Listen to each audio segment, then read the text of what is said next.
بسم اللہ الرحمن الرحیم۔ حضرت ابراہیم علیہ السلام کے پوتے اور حضرت اسحاق علیہ السلام کے بیٹے حضرت یعقوب علیہ السلام کا عبرانی لقب اسرائیل تھا، اس لیے ان کی اولاد بنی اسرائیل کہلائی۔ حضرت یعقوب علیہ السلام کے 12 بیٹے تھے، اس لیے شروع سے ہی بنی اسرائیل 12 قبیلوں میں بٹ گئے۔ حضرت ابراہیم علیہ السلام کا وطن عراق تھا۔ حضرت ابراہیم علیہ السلام نے عراق سے ہجرت کی اور فلسطین میں سکونت اختیار کی۔ ہجرت کے سفر کے دوران انہوں نے حضرت سارہ اور حضرت ہاجرہ سے شادی کی۔ ان کا سب سے چھوٹا بیٹا حضرت اسحاق علیہ السلام حضرت سارہ کے بطن سے تھے، جبکہ ان کے سب سے بڑے بیٹے حضرت اسماعیل علیہ السلام جو کہ حضرت صلی اللہ علیہ وآلہ وسلم کے جد امجد بھی ہیں، حضرت ہاجرہ کے بطن سے تھے۔ خدا کے حکم سے حضرت ابراہیم علیہ السلام اپنے بڑے بیٹے حضرت اسماعیل علیہ السلام اور حضرت ہاجرہ کو مکہ لے آئے اور وہیں سکونت اختیار کی، جبکہ حضرت سارہ اور ان کا سب سے چھوٹا بیٹا حضرت اسحاق علیہ السلام فلسطین میں ہی رہے۔ حضرت ابراہیم علیہ السلام کے چھوٹے صاحبزادے حضرت اسحاق علیہ السلام کے بیٹے کا نام حضرت یعقوب علیہ السلام تھا۔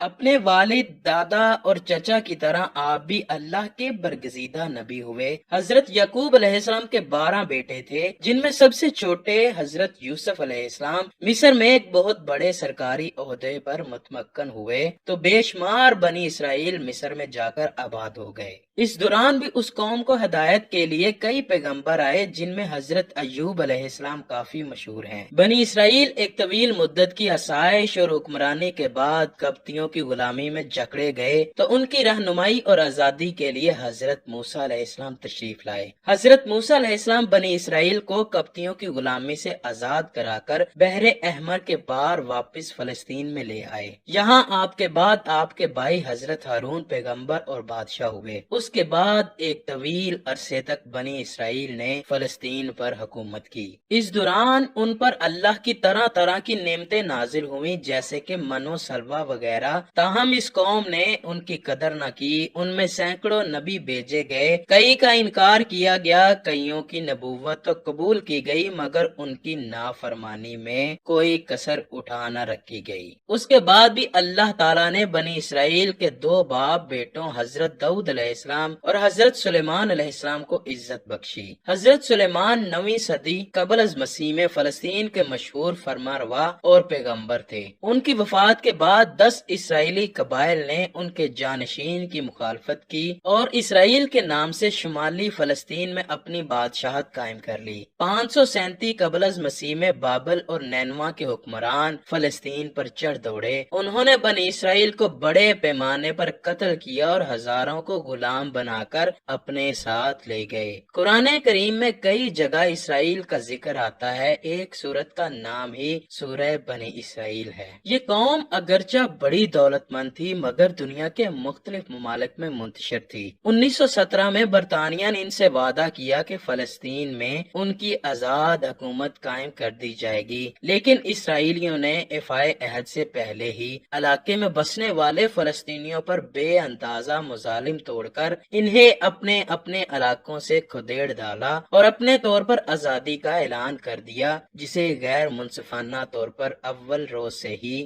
اسرائیل کی پشت پناہی کرنے والی طاقتوں امریکہ، برطانیہ، روس وغیرہ نے تسلیم کر لیا، اور آج تک تقسیم فلسطین کی قراردادیں دنیا بھر کو منہ چڑھا رہی ہیں اور ظالم اسرائیلی حکومت قائم ہے۔ اللہ کی نافرمان قوموں کے حصے میں ہمیشہ بربادی آتی ہے، وہ نشان عبرت بن جاتی ہیں۔ جس طرح بنی اسرائیل نے اپنی طویل تاریخ میں اللہ تعالیٰ کی ہمیشہ نافرمانی کی، سوائے چند لوگوں کے جنہوں نے دین حق کو دل سے قبول کیا، جبکہ بہت سے انبیاء علیہ السلام ان کی ہدایت کے لیے بھیجے گئے، لیکن انہوں نے اللہ کے پیغام کو ہنسی مذاق میں ٹال دیا اور ان نبیوں پر زیادتی کر کے اپنے آپ کو ہلاکت میں ڈالا۔ ان کے اس ظالمانہ رویے پر اللہ تعالیٰ نے انہیں بار بار عذاب میں مبتلا کیا۔ وہ وقتی طور پر تائب ہو جاتے، پھر اسی راہ پر چلنے لگتے۔ حضرت موسیٰ علیہ السلام اور دوسرے انبیاء کرام کی ہدایت پر انہوں نے دھیان نہیں دھرا اور اس بات سے بھی غافل رہے کہ ان کی مذہبی کتاب جو کہ آسمان سے نازل ہوئی ہے، اس کا نام تورات ہے۔ ایسا ہی حال یروشلم کے